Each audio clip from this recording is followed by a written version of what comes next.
my dear friends, all the students and all my dear subscribers, you are most welcome in my channel MG Science Simplified. नमस्कार सगळ्यांचं MG Science Simplified या विज्ञान विषयक माहिती देणाऱ्या channel मध्ये तुम्हा सगळ्यांचं मनापासून हार्दिक स्वागत आहे.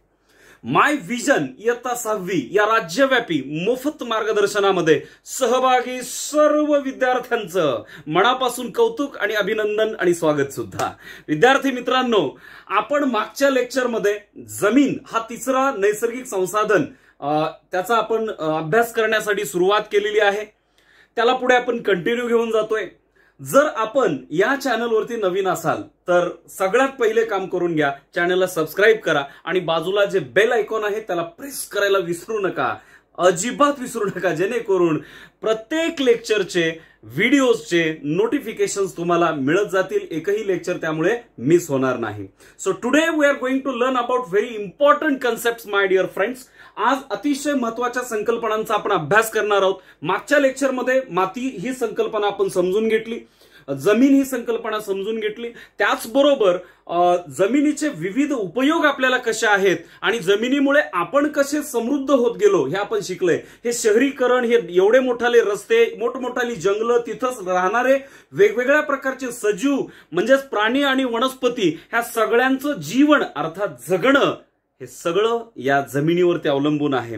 आता ह्या लेक्चरमध्ये आपल्याला बघायचं आहे या जमिनीची मुळात रचना कशी आहे. आपल्या उघड्या डोळ्यांना दिसणारी माती, वरचा थर म्हणजे जमीन नाही नुसती, त्याही पेक्षा पुढे जाऊन जर का आपण एखादा खड्डा खोदला, थोडा जास्त खोल पडसाला थोडं दमानी, तर तो जो खड्डा आपण खोदला तर आपल्याला जी रचना बघायला मिळणार आहे ना, तर ती रचना एका ऍक्टिव्हिटीच्या माध्यमातून या ठिकाणी देण्याचा प्रयत्न केलेला आहे. त्या ऍक्टिव्हिटीच्या माध्यमातून अगोदर आपण हे समजून घेऊयात की मुळात जमिनीचे थर कसे कसे आहेत. माती हा सगळ्यात वरचा थर आहे जो आपल्या डोळ्यांना दिसतो. The soil that we observe is topmost और the uppermost layer. What in means under that soil is very interesting and we are going to learn through this activity. So focus on this activity beta. So welcome in the activity my dear friends.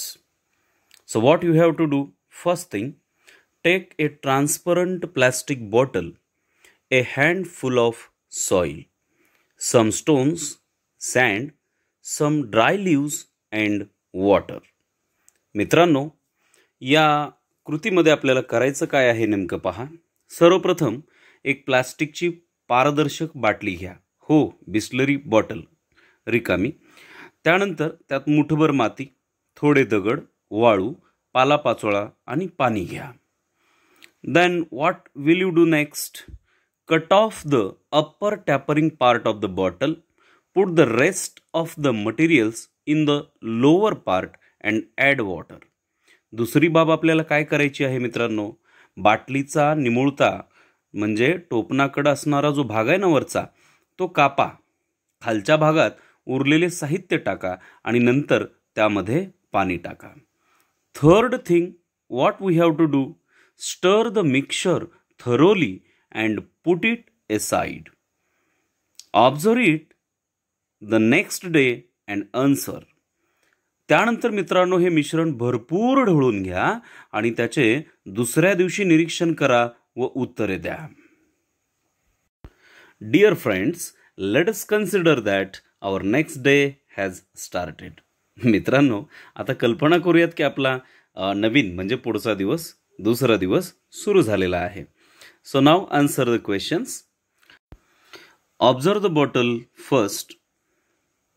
The first question for all of you, how does the mixture in the bottle look now? आता बाटलीतील मिश्रण कसे दिसते आहे? So the mixture in the bottle is not completely mixed with each other. There are few different layers are formed. They are separated from each other. बाटलीतील मिश्रण व त्याचे घटक एकमेकांमध्ये मिसळलेले दिसत नाहीत, ते एकमेकापासून वेगळे दिसत आहेत.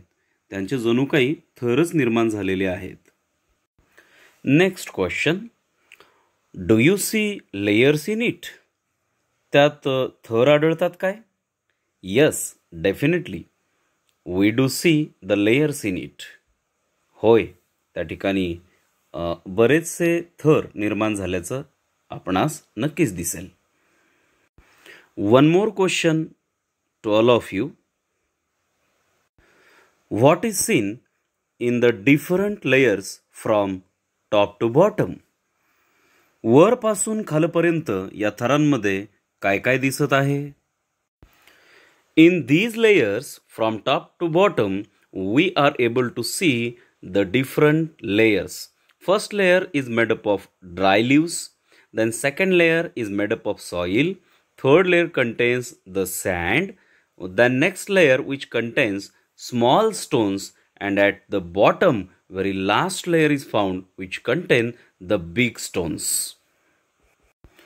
वरून खालपर्यंत या थरांमध्ये बऱ्याच गोष्टी दिसतात. जसे की सर्वप्रथम पहिल्या थरामध्ये पालापाचोळा, त्यानंतर माती, त्यानंतर तिसऱ्या थरामध्ये वाळू दिसते आहे.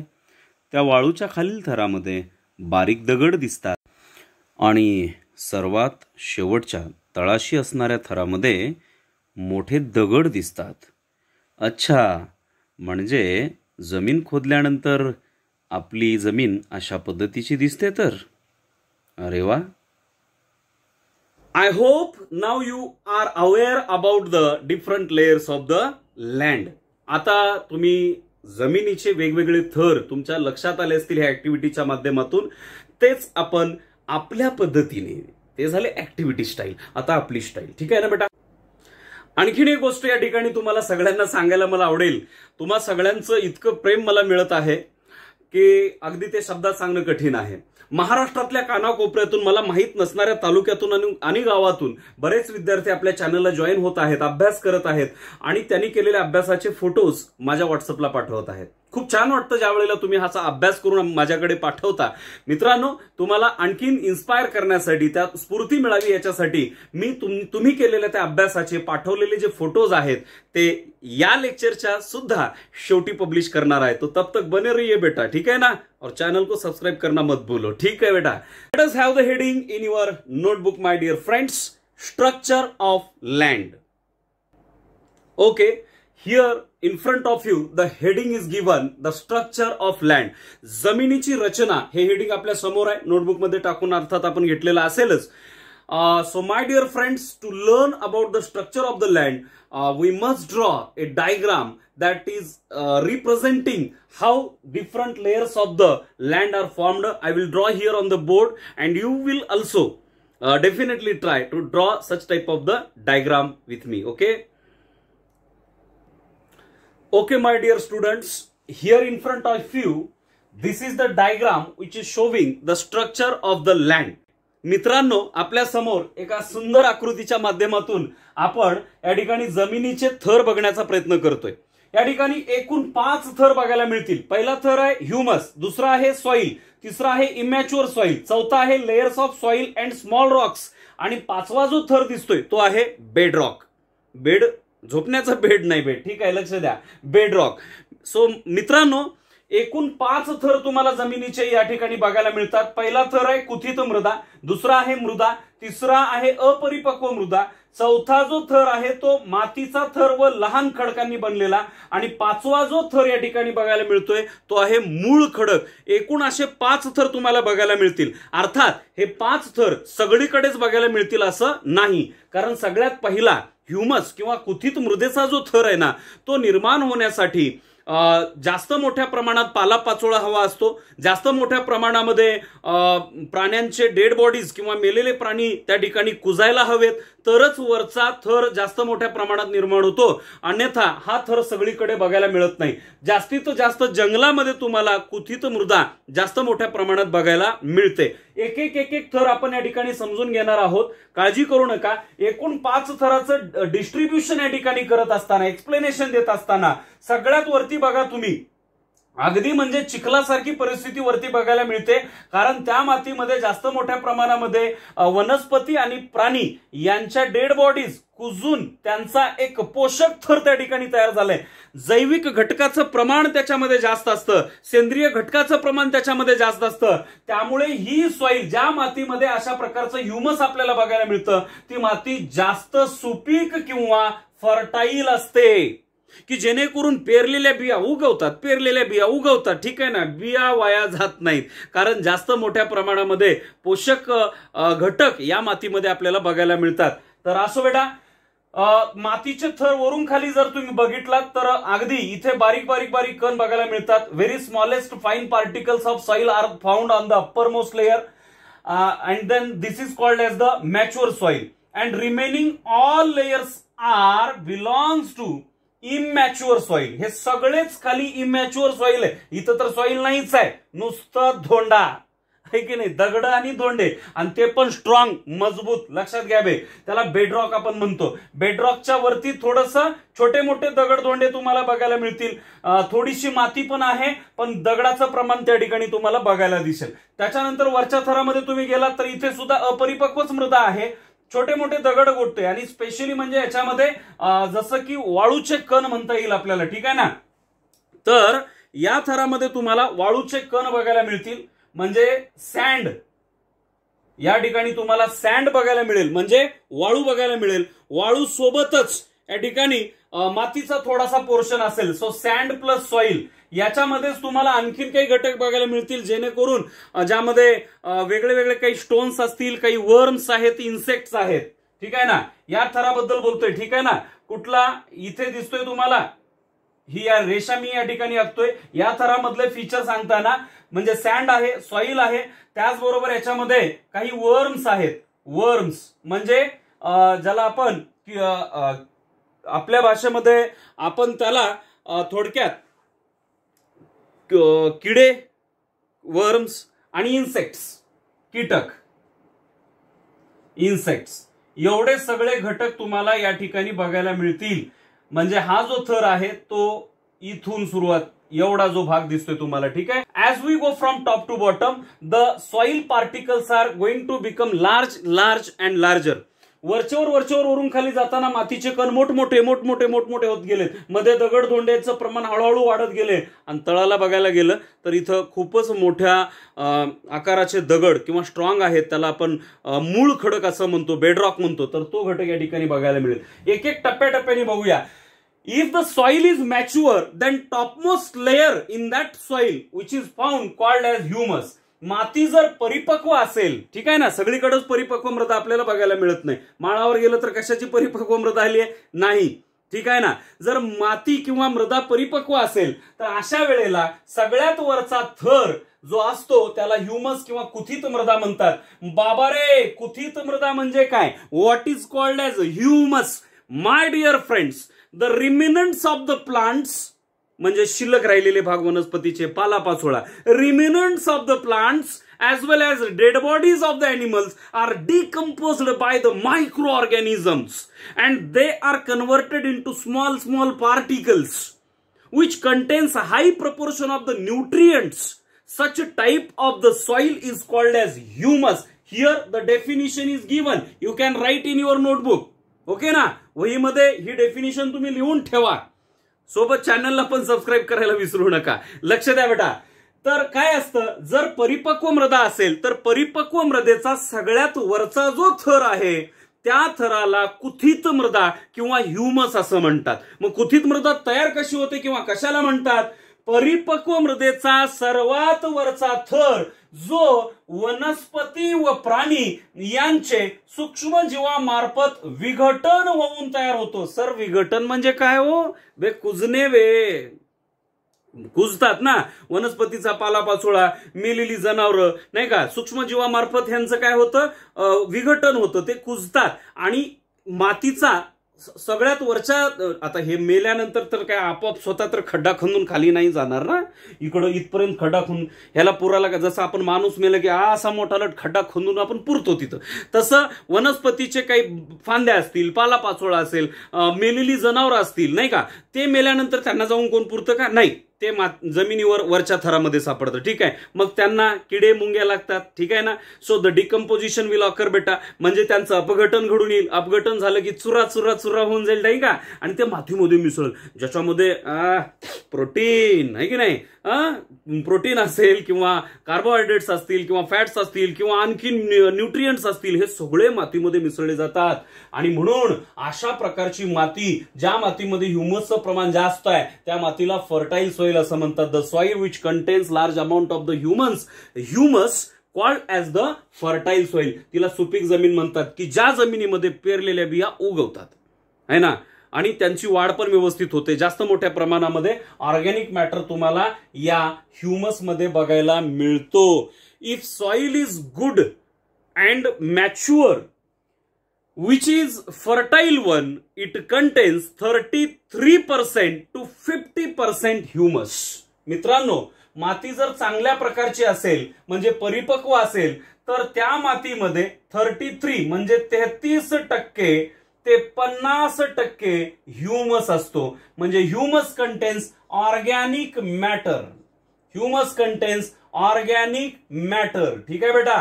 ह्युमस मध्ये काय आहे? ऑर्गॅनिक मॅटर, म्हणजे सेंद्रिय घटक सगळे याच मातीमध्ये आपल्याला बघायला मिळतात.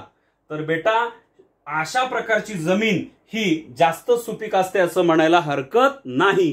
So this is the layer. हा वरचा जो थर दिसतो ना हिरवागार, हिरवा म्हणजे असा नसतो, पण तुम्हाला कळाव म्हणून काढलेला आहे, तर हा ह्युमसचा आहे.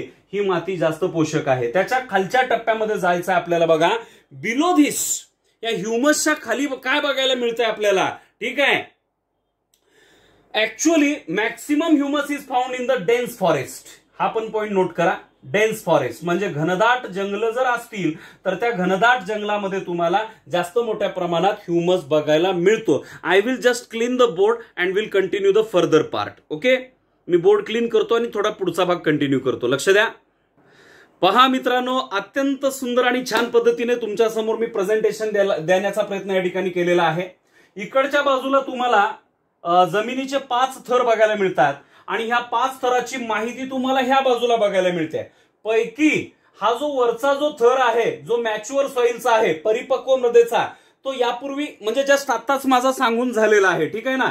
तो आता या ठिकाणी नाही दिसत तुम्हाला, जो आपण ऑलरेडी नोट करून घेतलाय ना बाबा, ठीक आहे, नोट करून घेतलेला आहे. मॅच्युअर सॉइलचा भाग आपण सगळ्यांनी बघितलेला आहे, जी जमीन सुपीक आहे, ज्याच्यामध्ये ह्युमस आणि सॉइल एवढे हे 2 लेयर्स तुम्हाला बघायला मिळतील. तिसरा जो लेयर आपल्याला बघायचा आहे, ज्याला आपण इमॅच्युअर सॉइल किंवा अपरिपक्व मृदा असं म्हटलेलं आहे, इकडल्या बाजूला दिसतोय तुम्हाला, ठीक आहे ना, बोर्ड दिसतंय ना माझं, ठीक आहे. तर इमॅच्युअर सॉइल किंवा अपरिपक्व मृदा, ठीक आहे.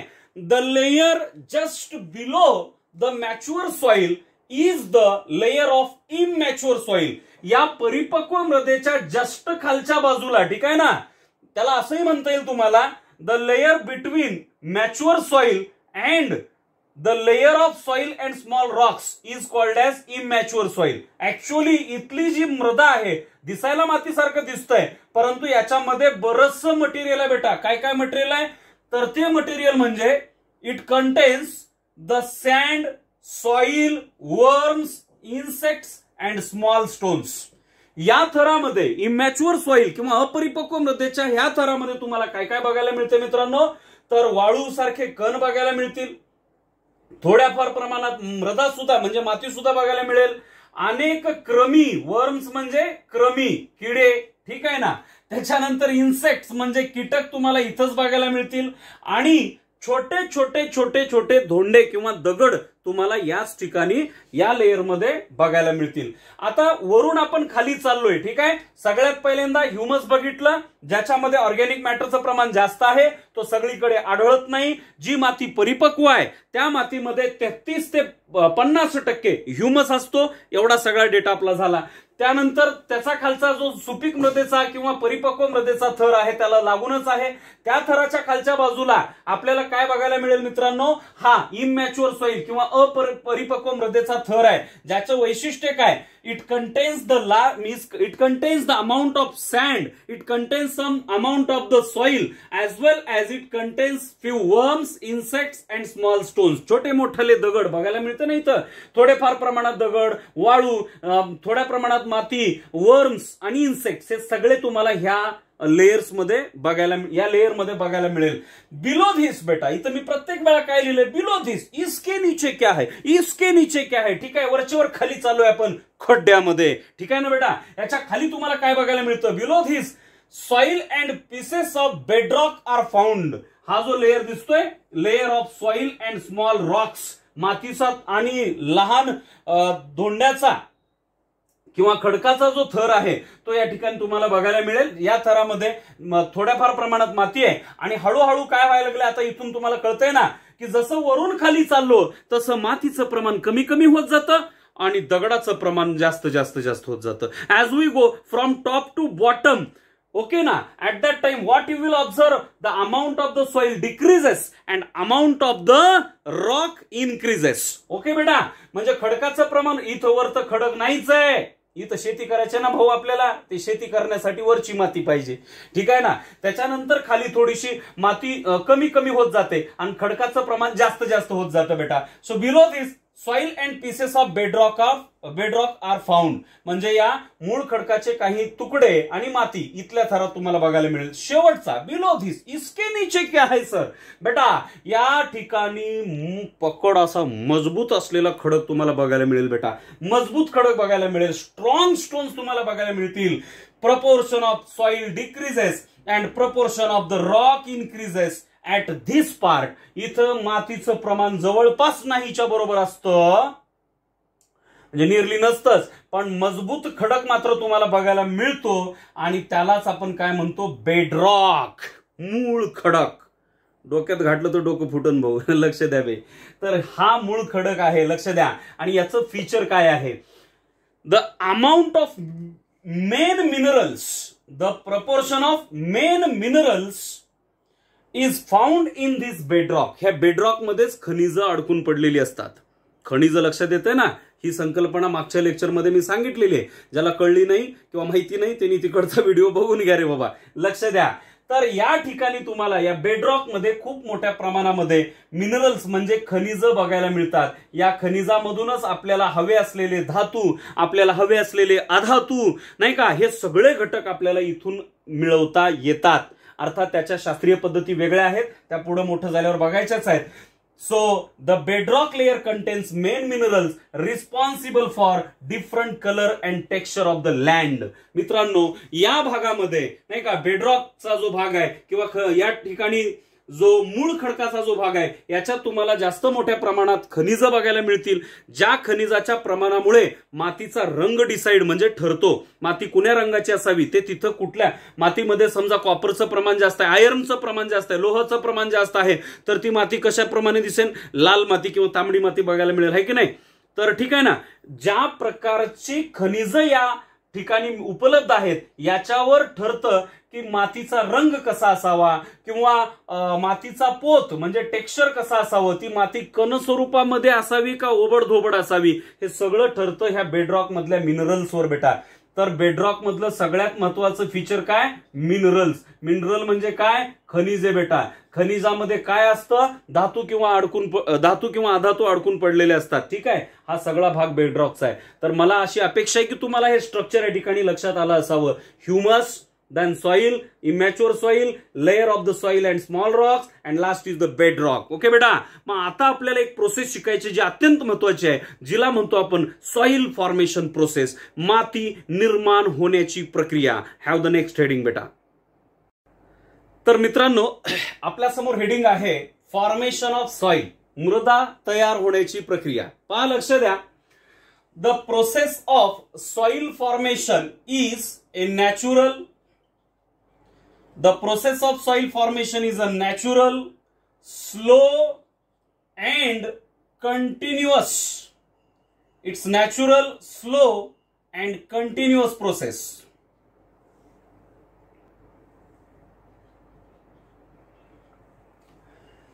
मित्रांनो, मृदा तयार होण्याची प्रक्रिया कशी आहे, नैसर्गिक आहे. ती कशी आहे, स्लो म्हणजे सावकाश घडते आणि ती सातत्याने घडत राहणारी प्रक्रिया आहे. ओके ना. So formation of soil is a natural, slow and continuous process. मृदा निर्माण होण्याची प्रक्रिया ही नैसर्गिक, सावकाश मात्र सातत्याने घडून येणारी प्रक्रिया आहे. माती काय तुम्ही किंवा मी तयार करत नाही बेटा, ठीक आहे ना. ही नैसर्गिक प्रक्रिया आहे आणि अत्यंत संत गतीनं चालणारी. संत गतीने म्हणजे काय, it requires thousands of the years, it requires thousands of the years for the formation of 2.5 centimeter thick layer of the soil. मित्रांनो, मातीचा 2.5 सेंटीमीटर म्हणजे 1 इंच, ठीक आहे ना, 1 इंच, ठीक आहे, कळतंय, साधारण 2.5 सेंटीमीटर इतका, जेवढा मी दाखवले तेवढाच, ठीक आहे ना. एवढा जमिनीवरती मातीचा थर निर्माण व्हायचा असेल तर हजारो वर्ष लागतात. हजारो, नुसतं 1000 नाही, थाउजंड्स. 1000 याच्यापेक्षा थाउजंड्स लिहिलेलं अधिक करेक्ट राहील. So thousands of the years require for formation of 2.5 centimetre thick layer of the soil.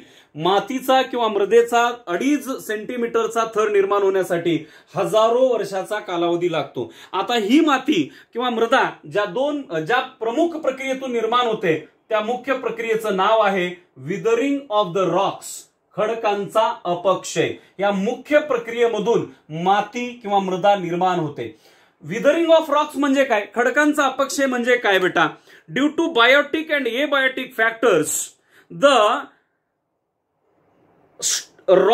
strong rocks are converted into the soil called as the withering of the rocks. मित्रांनो, जैविक आणि अजैविक घटकाच्या परिणामाने म्हणजेच काय, ऊन, वारा, पाऊस आणि काही सजीव असतील याच्या परिणामामुळे काय होतं, दगडांची सावकाश झीज होत जाते. So this short decay process of the Roxx called as withering of the Roxx, म्हणजे खडकांचा अपक्षय होतो. आता हा अपक्षय कसा होतो, त्याचे 2 फॅक्टर्स आहेत किंवा 2 मेथड्स आहेत. 2 पद्धतीने खडकांचा अपक्षय होतो. खडकांचा अपक्षय लक्षात येतोय ना, की काय होतं, ऊन, वारा, पाऊस किंवा इतर काही सजीव, उंदीर, घुशी, झाडांच्या मुळ्या ज्या आहेत ना, roots of the plants, due to their impact the short process of destruction of the rock occur and that is called as the weathering of rocks. खडकांचा अपक्षय म्हणजे तर ह्या सगळ्या घटकामुळे, जैविक आणि अजैविक घटकांच्या परिणामामुळे, म्हणजेच आता सांगितलेल्या घटकांच्या परिणामामुळे काय होत आहे, तर याची सावकाश म्हणजे खूप मोठा दगड आहे परंतु या सगळ्यांच्या मध्ये तो झिजून जातो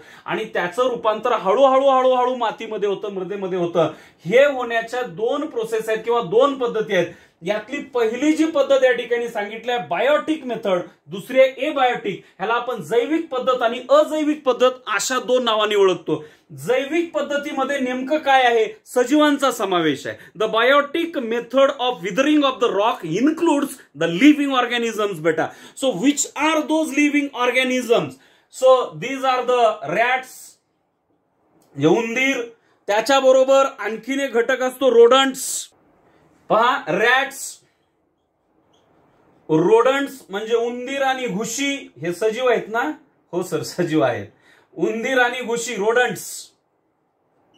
तर ह्यांच्यामुळे काय होतं, हे ना सवय आहे ना बिळ पाडण्याची, उकरून काढण्याची, ठीक आहे ना.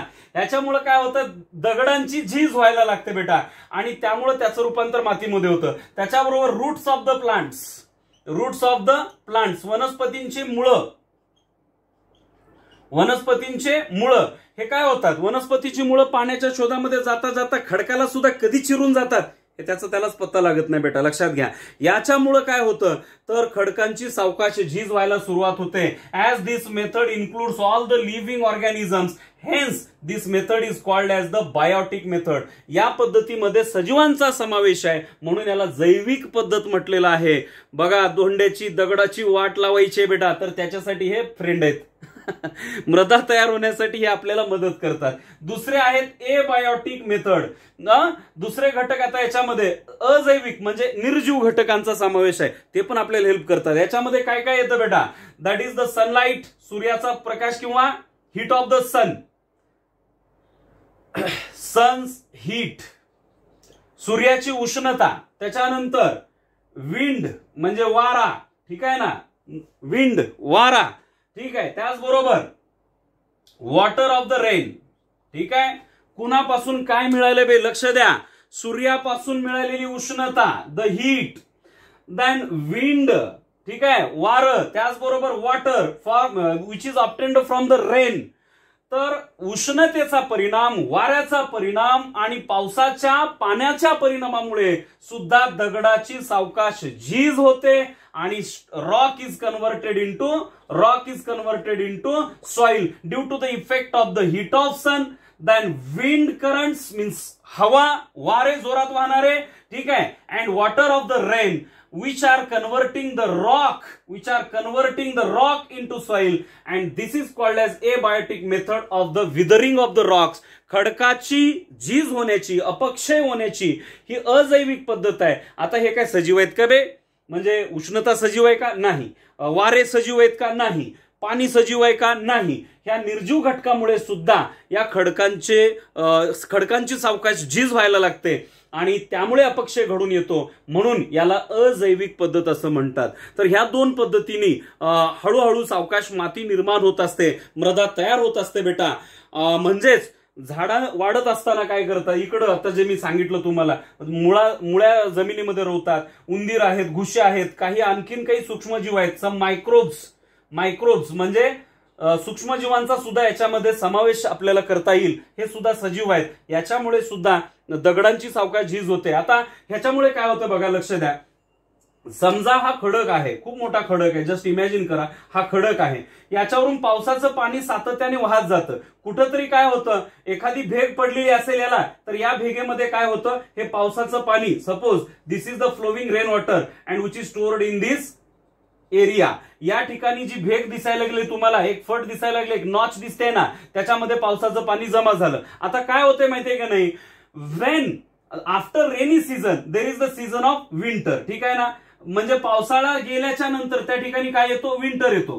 ठीक आहे, म्हणजे हिवाळा येतो. हिवाळ्यामध्ये काय होतं, ह्या पावसाच्या पाण्याचं जे साठलेलं पाणी आहे ना, ठीक आहे, in the cracks of the rock, या दगडाच्या, या खडकाच्या क्रॅक मध्ये, फटीमध्ये होतं काय, जे जमा झालेलं पाणी विंटरमध्ये water is converted into ice बेटा. म्हणजेच काय होतं, पाण्याचं रूपांतर बर्फामध्ये होतं. या फटीमध्ये साठलेलं पाणी जे आहे ते बर्फामध्ये रूपांतरित होतं आणि आता हे पाणी बर्फात रूपांतरित झाल्यामुळे काय होतं, याचा आकारमान वाढतं, त्या बर्फाचा आकारमान वाढतो. तुम्हाला माहिती आहे ना, वाटी भरून जर पाणी फ्रीजमध्ये ठेवलं तर वाटीच्या आकारमानापेक्षा जास्त आकारमानाचा बर्फ तयार होतो. म्हणजे बर्फाचा आकारमान पाण्याच्या आकारमानापेक्षा मोठा आहे, मग त्याला जागा जास्त लागेल ना बाबा, जागा जास्त लागेल. म्हणून काय होईल, या ठिकाणी हा बर्फ असा फुगल. ठीक आहे, फुगलं की इकडे ढकलल. तो कुठं ढकलल, थोडा इकडं आणि थोडा इकडं असा ढकलल. त्यामुळं काय, तो त्या दगडाला खूप मोठा खडक आहे पण नाविलाज आहे, त्याला तडा जाईल. जागा तर लागते ना बेटा त्याच्यासाठी, मग तडा जाईल आणि तडा गेल्यानंतर काय होईल, तो रॉक फुटून चुरा होऊन जाईल. ठीक आहे ना. मग त्याचबरोबर उष्णता आहेच आहे, शिवाय वाऱ्याचा प्रवाह, मोठमोठाली वादळं धनादन येऊन जर याच्यावर आदळायला लागले तर, if the storm bombards on the rock, then also means this process is also useful for the withering of the rocks, and due to the withering of the rock the soil formation takes place, my dear friend. So soil formation is a natural, slow and continuous process. मातीची किंवा मृदेची निर्मिती ही एक नैसर्गिक, सावकाश चालणारी आणि सातत्याने चालणारी प्रोसेस आहे. ही सुरू झाली लगे बंद पडली असं नाही. ही जोवर पृथ्वी आहे तोपर्यंत चालू राहणार आहे. लगे रहो बेटा, कोई दिक्कत नाही. त्याचबरोबर ही सावकाश चालणारी प्रोसेस आहे, नैसर्गिक तर आहेच आहे. ही दोन पद्धतीने घडते नाही का. आणि मुख्य प्रोसेस कुठली आहे, मुख्य प्रक्रिया आहे विदरिंग ऑफ द रॉक्स, खडकांचा अपक्षय दोन पद्धतीने होतो, biotic method, abiotic method. Biotic method मध्ये कोण कोण आहे, रॅट आहे, रोडंट आहेत, मायक्रो ऑर्गॅनिझम आहे, रूट्स ऑफ द प्लांट्स आहेत, त्यात चुरा करून टाकते दगडाचा. ठीक आहे, आणि जैविक पद्धतीने माती तयार होते. अजैविक पद्धतीमध्ये सूर्याची उष्णता, वाऱ्याचे प्रवाह आणि त्याचबरोबर बेटा पावसाचं पाणी, ह्या सगळ्यामुळे ह्या दगडाची सावकाश झीज होते आणि माती निर्माण होते. अशा प्रक्रियेने मगाच सांगितल्यानुसार 2.5 सेंटीमीटर इतकुसा थर तयार व्हायला हजारो वर्ष लागतात बेटा. मृदेचा छोटासा 2.5 सेंटीमीटरचा थर म्हणजे 1 इंचाचा थर निर्माण व्हायला हजारो वर्षाचा कालावधी लागतो बेटा. आता आहे पुढचं बीट, सॉइल एरोजन आणि प्रिव्हेन्शन ऑफ सॉइल. होतंय काय, मानवाच्या चुकीच्या वागण्यामुळे काही घटना आणि गोष्टी घडत गेल्या बेटा.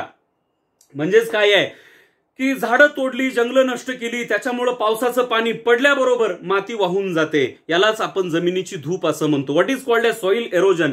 Due to the heavy rainfall, due to the floods, the upper layer of the soil flows away, and this process is called as soil erosion. याला सॉइल एरोजन म्हणतात किंवा जमिनीची धूप होणे असं म्हणतात बेटा. आणि मग त्यावेळेला काय होतं, मगाशी सांगितल्याप्रमाणे ह्युमस हा जो थर आहे, बारीक मातीचा थर आहे, तो वाहून निघून जातो आणि जमीन नापीक बनते रे. The soil becomes non fertile.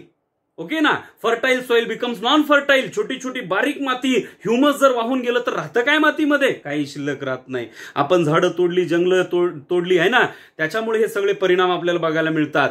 आणि ह्या सॉइल एरोजनमुळे ती जमीन नापीक बनते बेटा.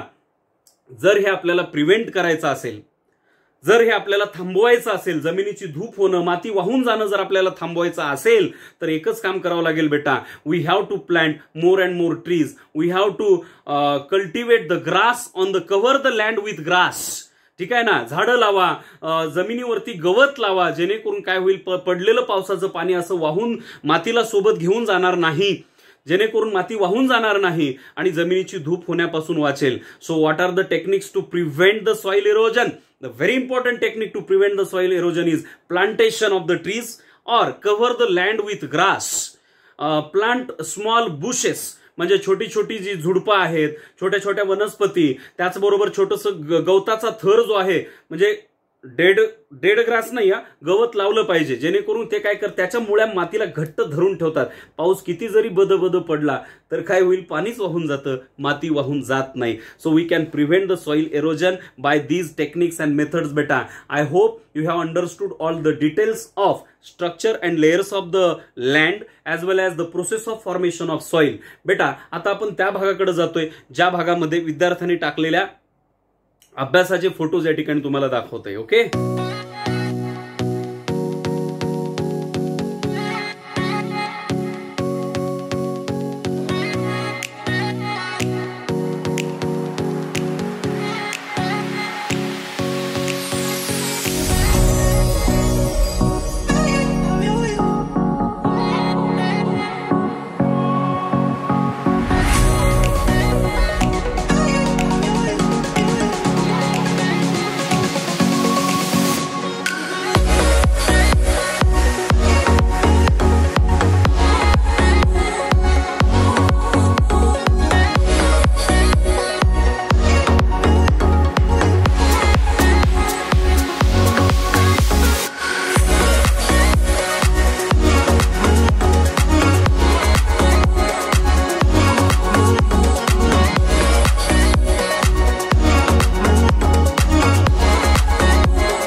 ज्या विद्यार्थ्यांनी अशा प्रकारचे फोटोज पाठवलेले टाकलेले त्या सगळ्यांचं पुन्हा एकदा मनापासून हार्दिक अभिनंदन बेटा. अभ्यास करत रहा, सायन्स शिकत रहा आणि चॅनलला सबस्क्राईब करत रहा. If you like this video then do subscribe my channel. If you more like this video then do the comment and share this video बेटा. Thank you very much. तर पुढच्या चॅप्टरमध्ये आपण लवकरच भेटणार आहोत. तोपर्यंत हा चॅप्टर ऍक्च्युअली या ठिकाणी संपलेला आहे. पुढच्या चॅप्टरमध्ये आपण भेटूयात. तोपर्यंत जय हिंद बेटा.